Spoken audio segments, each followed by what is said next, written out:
তুমি একটা বিয়ে বাড়িতে দাওয়াত খেতে গেছো, তো সেখানে অনেক গেস্ট এসেছে, ইনভাইটেড গেস্ট অনেক, কিন্তু তুমি কিন্তু সবার সঙ্গে কথা বলবা না, তুমি কথা তার সঙ্গেই বলবা যাকে তুমি আগে থেকে পরিচিত বা আগে থেকে যাকে তুমি চেনো।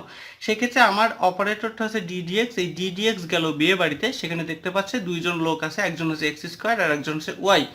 যেহেতু ডিডিএক্স এক্স এর সঙ্গে রিলেটেড, সুতরাং সে এক্স কে চেনে, সুতরাং এখানে এক্স কে আমরা ডিফারেন্সিয়েশন করব, ওয়াই কে কিন্তু কোনো ডিফারেন্সিয়েশন করব না। সো আমরা লিখতে পারি ওয়াইটাকে বাইরে রেখে দিলাম, then d dx x square.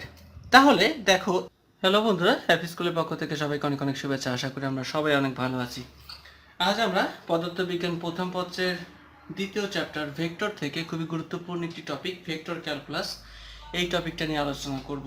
আমরা এই টপিকটাতে আজকে মূলত আলোচনা করব জেনারেল ক্যালকুলাসটাই কি। তো আলোচনার প্রথমেই আমি যদি একটু এই টপিকটার গুরুত্ব নিয়ে ব্যাখ্যা করি, তাহলে আমরা বলবো যে 2015 সালে নতুন কারিকুলাম দেওয়ার পর থেকেই কিন্তু এই টপিকটা আমাদের একাদশ দ্বাদশ শ্রেণীর সঙ্গে সংযুক্ত করা হয়েছে।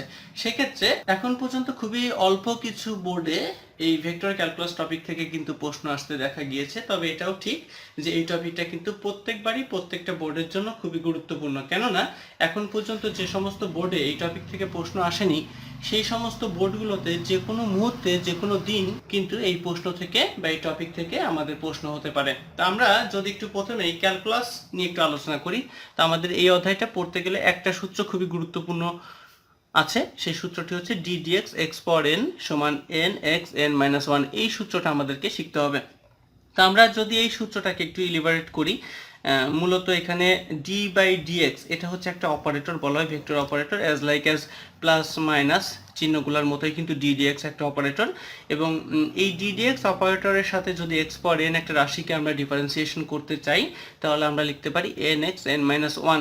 এক্ষেত্রে যদি তোমাদের কোনো প্রশ্ন থাকে যে sir ddx x power N সমান N x N minus one কীভাবে হলো, তাহলে আমি বলবো যে এই ব্যাখ্যাটা আমরা ম্যাথমেটিক্সে অবশ্যই খুব ভালো মতো দেখে নিতে পারবো, যদিও আমার আজকে আলোচনার বিষয় কিন্তু এটা না। তার কারণে আমি শুধুমাত্র সূত্রটা তোমাদেরকে দিয়ে দিচ্ছি যে D dx x power N সমান N x N minus one. কোশ্চেনটা হচ্ছে যে স্যার সূত্র তো আমরা পেয়েছি, কিন্তু এই সূত্রটা দিয়ে কিভাবে অঙ্ক করতে হয়। তাহলে আমি একটা এক্সাম্পল তোমাদের দিতে পারি, যেমন ধরো ডি ডিএক্স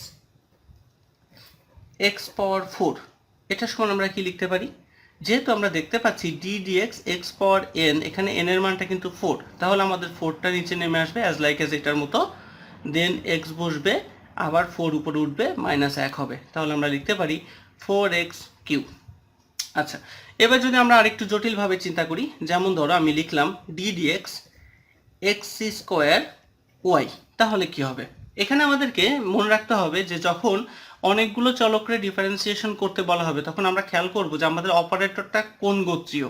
এখানে যেহেতু এক্স অপারেটর, সুতরাং আমরা এখানে এক্স রিলেটেড কাউকে কিন্তু ডিফারেন্সিয়েশন করতে পারবো।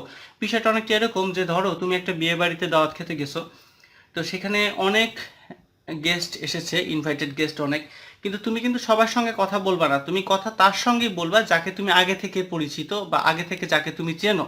সেক্ষেত্রে আমার অপারেটরটা হচ্ছে ডিডিএক্স, এই ডিডিএক্স গেল বিয়ে বাড়িতে, সেখানে দেখতে পাচ্ছে দুইজন লোক আছে, একজন হচ্ছে এক্স স্কোয়ার আর একজন হচ্ছে ওয়াই।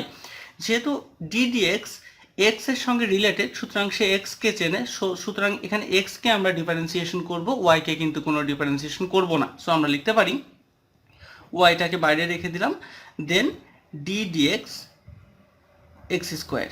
তাহলে দেখো, এইবার যদি এটাকে আমরা d dx x power n ফর্মুলার সাথে অ্যাডজাস্ট করি, তাহলে লিখতে পারি y into two x two minus one বা টু এক্স ওয়াই।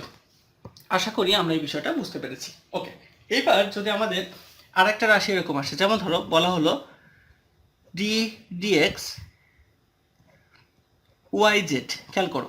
এবার যেটা হচ্ছে সেটা হচ্ছে আমার অপারেটরটা ডিডিএক্স, কিন্তু আমার এখানে যে রাশিটা আছে সেই রাশিটা হচ্ছে ওয়াই জেড।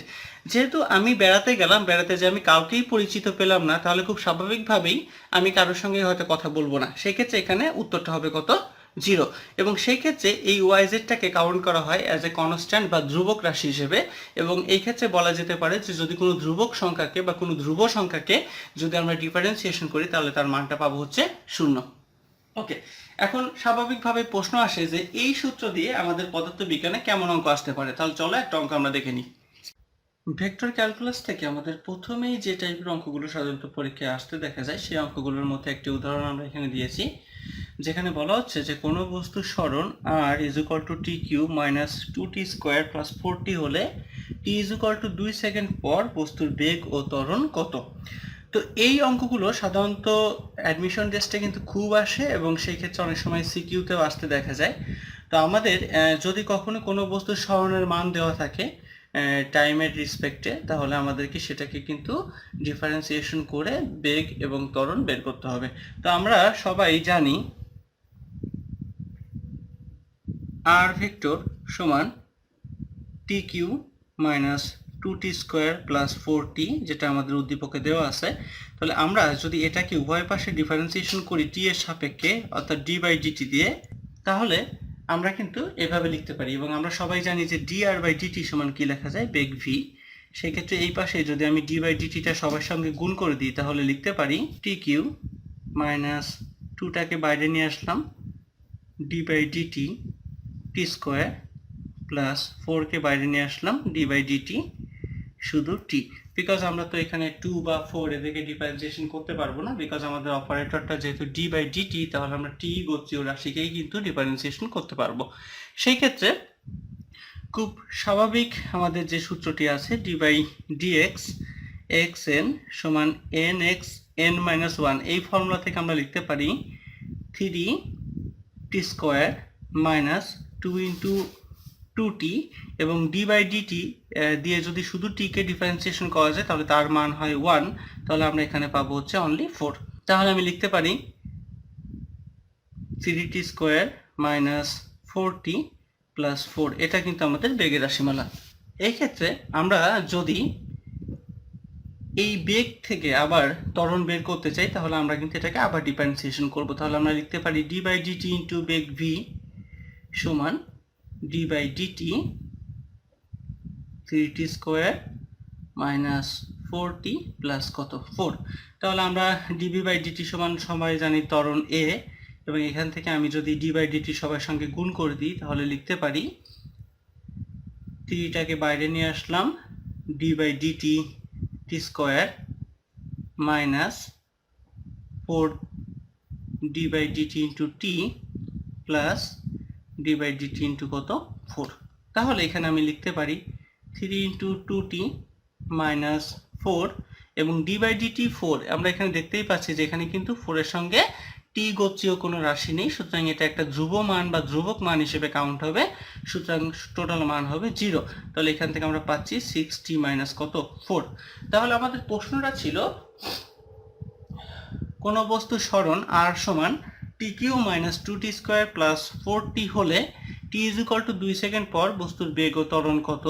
তাহলে আমরা কিন্তু এখানে 2 সেকেন্ড পরে বস্তুর বেগ এবং ত্বরণের মানটা যদি বের করতে বলা হয়, অর্থাৎ এইটুকুর জন্য যদি বের করতে বলা, আমরা কিন্তু প্রথমে যেটা বের করলাম যে সরণ r হলে পরে তার বেগের রাশিমালা হবে এটা এবং তার ত্বরণের রাশিমালা হবে কিন্তু এটা। সেক্ষেত্রে যদি আমাদের বলে 2 সেকেন্ড পর বস্তুর বেগ ও ত্বরণ কত, তাহলে কিন্তু খুব সহজে আমরা লিখতে পারি, এখানে t এর মানটা 2 সেকেন্ড বসায় দিই যদি, তাহলে লিখতে পারি 3 × 2² - 4 × 2 প্লাস 4। তাহলে এখান থেকে আমরা পাচ্ছি হচ্ছে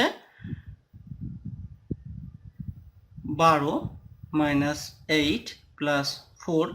তাহলে অ্যান্সারটা হচ্ছে আমাদের 8 মিটার/সেকেন্ড বা একক।